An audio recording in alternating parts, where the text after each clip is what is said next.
The drawback, in my personal opinion with i500, is too loud. So that's what we've got here with the new i525. There is a new polymer material behind the back that's specifically designed to help give it a more pleasing sound. Do you hear it? I want to have you hit it, see if the ball speed's still there, but also see if the sound is improved. As usual, let's establish a baseline here.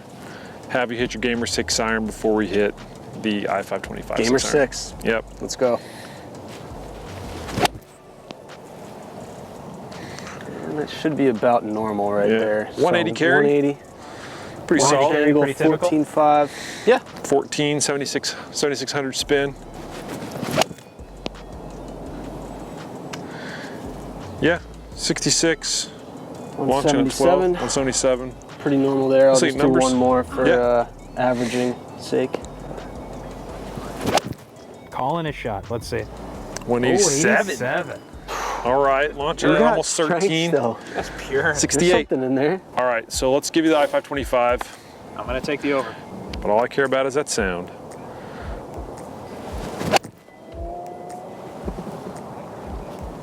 It's definitely a little bit louder than like a solid construction, but yeah, but like that's 197 right there. 197? 197. Woo. I wouldn't even say that was as solid as you could strike it either. No. You're launching it at 14, spin dropped, which, as Chris mentioned, you were spinning it a little bit on the higher side. Yeah, maybe a little too much. Maybe a little bit too much. Yeah. Now, 5,800 on a 6, that's right in the wheelhouse. Yeah. Right.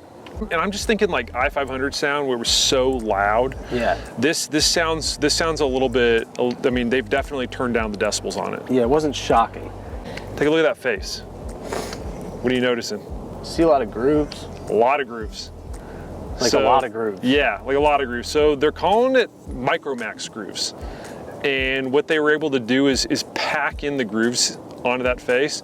So on average, you're gonna see an additional 4 grooves per face. What it's gonna do is it's gonna help displace debris on fly, so you won't get the flyer lies that you typically might get out of the rough. But then on the longer irons, it's gonna help kind of maintain that spin. 193, sounded like maybe caught a touch heavy. A little heavy, actually. A little heavy? All right. Still went 193, whereas... And that's 6,200 spin. I mean, your spin numbers are, I mean, I would say way better.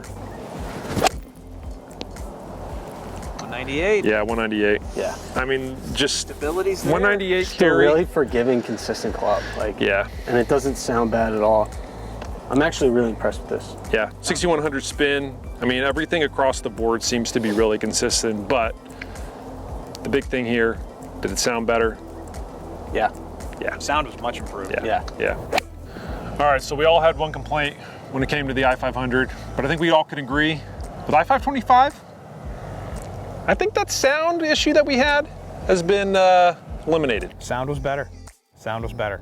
I think they fixed it. I think it feels really good. It doesn't have like as much of that hollow feel, and obviously the sound. I think we can all agree it was just way, way better.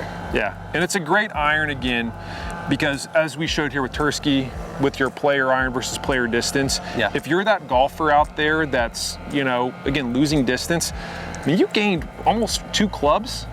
Yeah, almost 2 clubs, but like Chris was saying, just the consistency and the forgiveness. Yeah, even on the miss. Yeah. And we're still finding the green rather than potentially missing the green from that 190 range. I think kind of a lot of us like washed up 3 handicaps. We're so reluctant to switch out of like a player's club or a tour type product. But it's like when you hit directly against the club that you had with something that's a little bit more forgiving, gives you that ball speed, it's just kind of eye-opening. Like, I was really impressed with the performance of this. Yeah. Bottom line, if you're a golfer that's looking for a bit more distance, but you don't want to go to a larger profile, but you had some issues or reservations with the sound on the i500, I think the i525 deserves a serious look. Absolutely. Agreed.